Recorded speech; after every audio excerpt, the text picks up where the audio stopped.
In our last video, we discussed how people are reacting to the announcement of the sequel for Ghost of Tsushima, and how the main face that they hired for the game, the main actress, is a far-left extremist activist that wants to defund the police, that doesn't vibe well with the gaming community, which is telling cis women that if they don't agree with her, they should log off, and many such claims.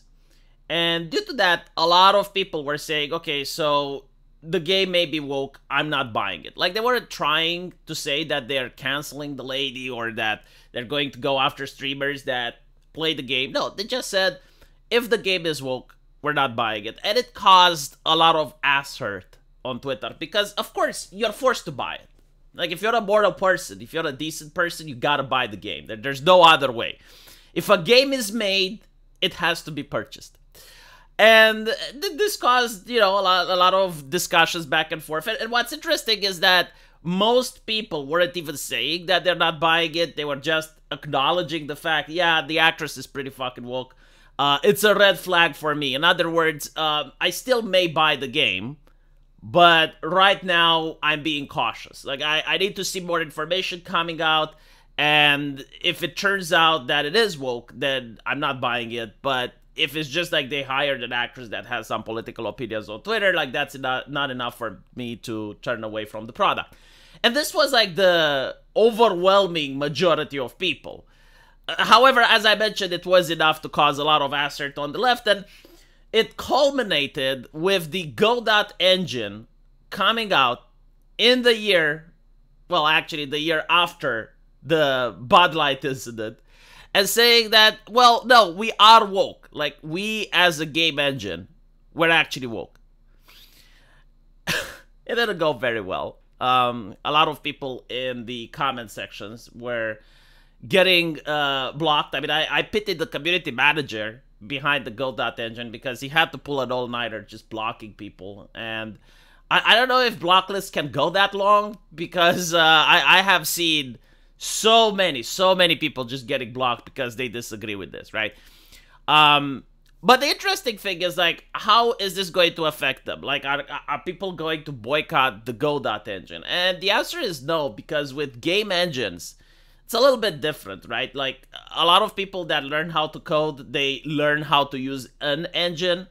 So it's very difficult for them to move from one engine to another. If you're having a project that's already started and it's already in an engine, transitioning to another engine is incredibly expensive. It's very time consuming. So a lot of people are just going to stick with the engine no matter what. However, they are going to have to deal with the damage that the wokeness ideology causes.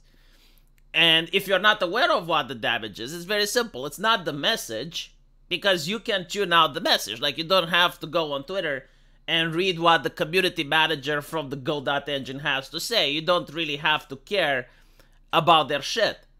But you do have to care about the actual product, which now takes second place. So I'm on a lot of servers where independent game developers are hanging out. And I definitely did ask what they think about the engine. And what they said is that the issue is more the progress on the engine is coming to a standstill.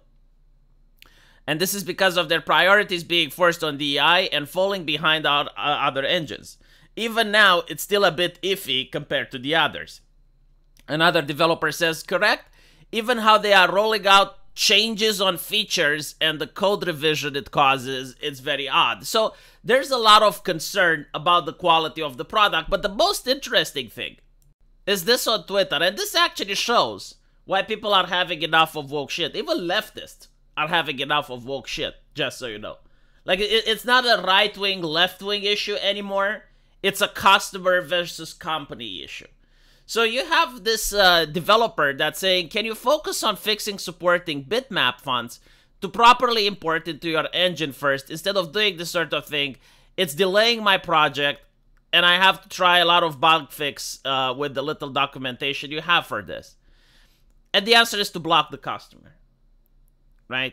And the customer is saying, blocking me for this really mild criticism for something that should be in a 2D engine for a while now is making me consider switching to a different engine.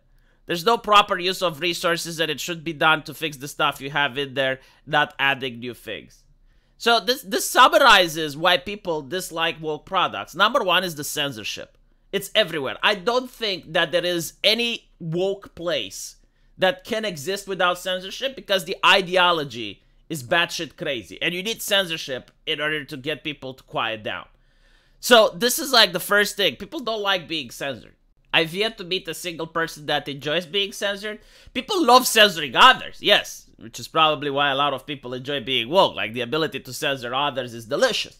But no one that I know enjoys being censored. And when you start censoring your own customers, well, it's not a good look, because other customers can see what you're doing.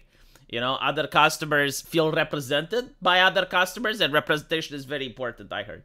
So when a customer sees that you're censoring, you're banning, you're disrespecting others like him, others that look like him, well, doesn't fly over very well.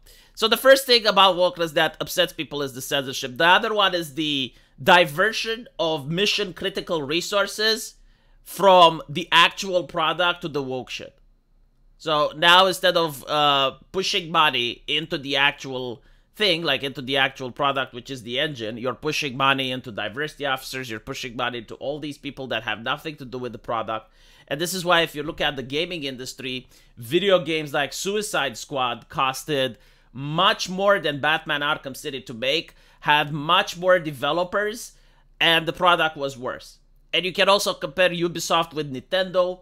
Ubisoft, despite making less money than Nintendo, from what I understand, is hiring far more people than Nintendo. So you have like these things.